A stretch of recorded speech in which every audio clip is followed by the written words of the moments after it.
Hi everyone, my name is Prasadini Shetty, and you're watching a brand new episode of Movie Review Mondays, where I try to review a Monday every single movie. So, I'm sorry about today, it's just gonna be me in the HyperJump podcast studio because apparently I was too rude and obnoxious, and nobody wants to work with me anymore. All my friends left me, I'm all alone. But that's a good thing because it's not my loss, it's their loss. But today I have a very interesting movie to review. I'm going to be reviewing Kumbalangi Nights, which is a 2019 Malayalam drama, and it's directed by Madhusi Narayan. It stars Sobin Shahir, Shane Nigam, Anna Ben, Grace Anthony, and Srinath Bhasi. Also, one of the producers of the film is Fahad Fasil, who also has a very interesting character in this story. So basically, this film is about Saji, Bonnie, Bobby, Frankie, who are all siblings, and they do not get along, as siblings usually do. However, a series of events forces them to keep their animosity aside and support each other. Now, for those of you who don't know, Kumbalangi is this small town in Kerala, which is the southern part of India, and it is a very quiet, quaint, like very green atmosphere.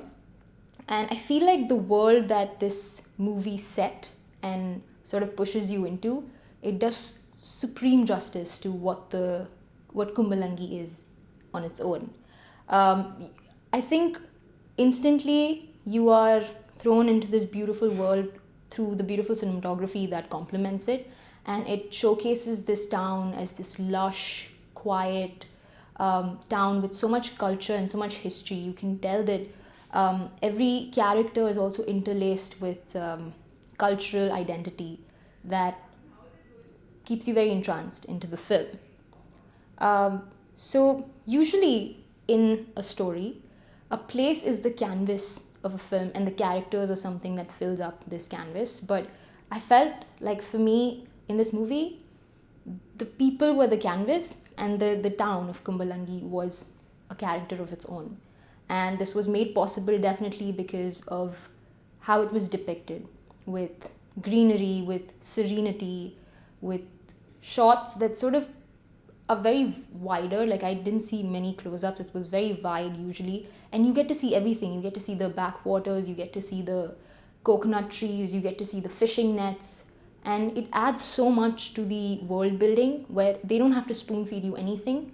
You just feel like you've lived in this town your whole life and you feel like a part of it. Now, speaking of the characters, there are a lot in this film, and I really, really love it when it's an ensemble cast, because uh, sometimes you can go wrong with when you just have one or two main characters, because what if you don't like them? What if you don't care for them? But when there's an ensemble, there's a little bit to pick and choose from. And this film has a lot. So there's like four brothers, there are two sisters, there's the husband of one of the sisters, who's Shami, that's played by Fahad Fasil, and there are also side characters to complement the arcs of these main characters. And everybody enriches the plot so much. I didn't ever feel like, why is this character here? Like, they don't add anything to the film. And it's interesting the way they start off the film. You see this relationship between the brothers. That's what we start the film with, and it's very disharmonious. Like, they do not get along. And being an only child, I know what it's like to have siblings. You know, they fight, but these brothers, they're like dysfunctional. And you establish very early on that they do not get along, but there are several reasons that are not just, basic sibling rivalry. And things happen in each of their lives that sort of force them to get together and work on a situation using the wits of the four brothers. On the other hand, when we see the two sisters, they have a good bond. Like, they get along, they share everything with each other, they get advice from each other, and it's good to see. But then their relationship, there is sort of a rift in it because of the brother-in-law, which is Shammi. And I liked the way these two arcs sort of form on their own, and then they meet in the middle, and then you get the ending, then you get the climax. Speaking of the brother-in-law, his introduction is very subtle, but right off I think the actor's eyes, like, he's staring in a mirror and, like, I think trimming his beard or something, and you can tell from his aura, his demeanor, like there's something wrong with this guy. There's like in his eyes as well, he like is staring down at his reflection, like making sure his beard is his mustache is perfectly trimmed, and he takes a knife or a blade and gets the bindi off the mirror. And yeah, I think like it's set, the tone is set. You're uncomfortable, you don't really know why, because he hasn't done anything creepy yet. But that's the thing, I think half of it is the way the characters are written, but also the actors themselves. Like they have such a subtlety to them where it doesn't feel like they're actors. It feels like you are watching people in the small town go on with their lives. And I feel like in South Indian cinema, like that's something that they know how to do well. South Indian cinema is an interesting spectrum because you can either get some of the most over-the-top acting, theatrical drama, melodrama, or you can get a very grounded, very subtle approach when it comes to human emotions, which I always love. I love both the sides of the spectrum. I think it depends on what you're in the mood for. And the actors complement the writing, and the writing complements the actors so much. And it's so layered, every part of it, because every character, I told you, there's like 6 or 7 on screen.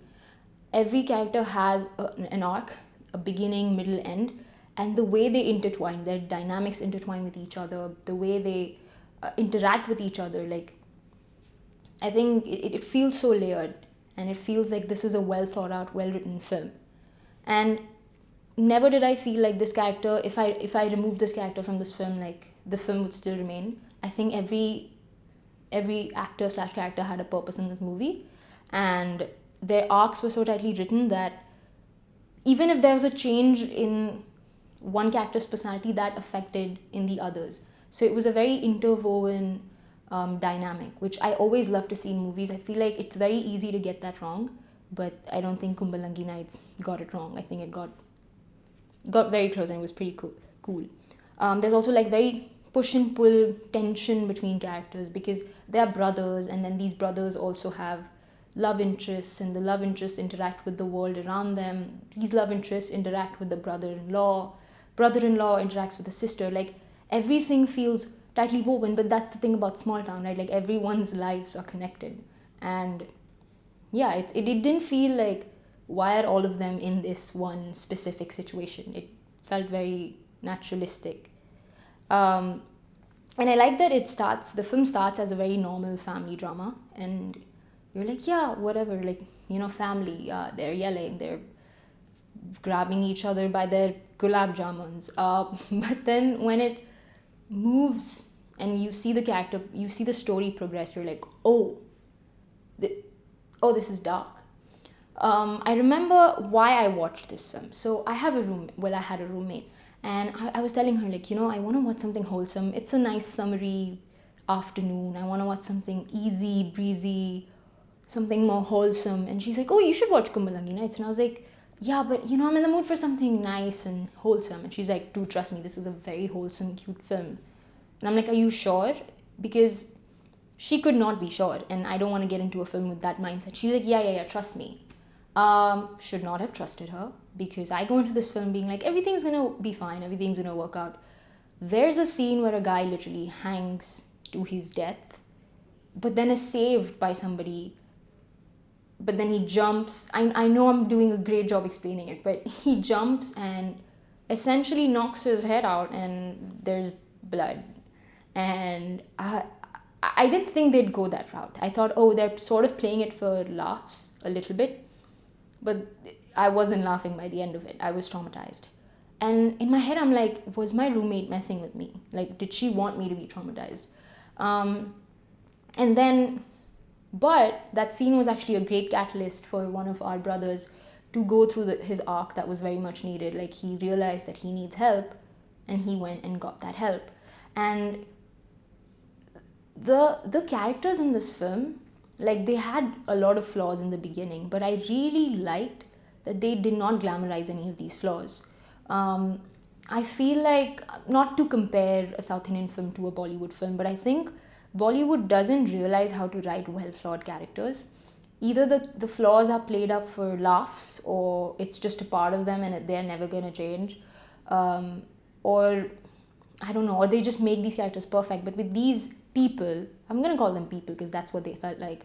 They start off flawed, they go through an event or an incident in their life, and that's what changes them. And that felt like a very active character progression, and it was done really well. But the end, though, again, my mind, oh, wholesome movie, nothing's gonna happen. Man kidnaps his wife and her sister, and the sister's love interest, and is also hitting the brothers with a paddle. But it's wholesome, right? I mean, my heart was like, oh, that's so cute. But then you have all these brothers and all these sisters and everyone come together to defeat this evil guy who shaves people's beards, and you get a good resolution, and then you get the wholesome part. So I didn't know I had to earn the wholesomeness. But yeah, that was very interesting. I think I feel like sometimes with movies and their endings, especially if it's a drama, resolutions don't quite hit hard. I think, but whatever this film set out to do with their characters and everybody's arc, everything aligned perfectly, and everyone was on their own journey, but they come together at this one point and defeat this evil guy. But Fahad Fasil did such a great job in portraying this eerie, uncomfortable, like, you know something's off with this guy, but you know there are patterns, you know there are signs, and you know something's coming, but you don't know what's coming. I thought he was possessed, but I was like, no, possessions aren't really wholesome. But kidnapping your wife and her sister is. But yeah, I think they did the ending. They did what they set out to do, and that's what you can ask from a movie, right? Because they give you what they promised. But yeah, there was also a lot of like. I didn't pick up on this. I actually watched a video essay, Sue Me, but about like this femininity, masculinity angle of like that was one of the main themes, where when you see the brothers' house, it's only the brothers. Like there's no feminine presence in the film. Whereas when you see the little brother's character, he looks at Virgin Mary and he wishes for a feminine presence in his home. It can be through his mom, or it can be through a girl, or through one of his brother's love interests. And then there's a lot of disharmony in the sister's house because Fahad Fasil's character is aggressively masculine. And basically this video essay spoke about how if there's no balance of masculine energy and feminine, that doesn't make a person a complete person, doesn't make them whole. And in order for there to be harmony, you need to have both these presents. I'm going to link the video in the description because I think it's a very interesting analysis of the movie. And they really subtly put like a little bit of symbolism through Jesus and Virgin Mary in this film. And I think I love it. I like it when people have a theme and through imagery is how they reinforce it, but they let the story and the dialogues play on its own so that the theme is more of a backdrop rather than a message that the film is trying to convey. If I had to conclude my review, I would say this was a very good watch. And even though my roommate set me up, I do thank her for recommending this movie because the writing was done really well. The performances were really good. Direction was really strong. I don't think you would have had this cool harmony without the director. And yeah, I liked this movie and I would definitely recommend you guys to check it out. If you're someone who doesn't watch a lot of Indian movies, especially South Indian films, I think this would be a good start. It's a good entryway. And also, actually, the full movie is on YouTube, so you can watch it. You don't have to go searching. You can just search Kumbalangi Nights and you'll find the whole movie on YouTube. If I had to do a rating, I would rate this 4 out of 5 fishes caught by the foot. You will understand this reference if you watch the movie. So go watch the movie. I'm not being paid to say that. Maybe I am. I'm not. I wish. But thank you so much for watching. I hope you guys liked it. I will come back another week with another movie review and hope you enjoyed it. Please keep watching. Like, comment, subscribe, all that. And I'll see you next week. So, bye!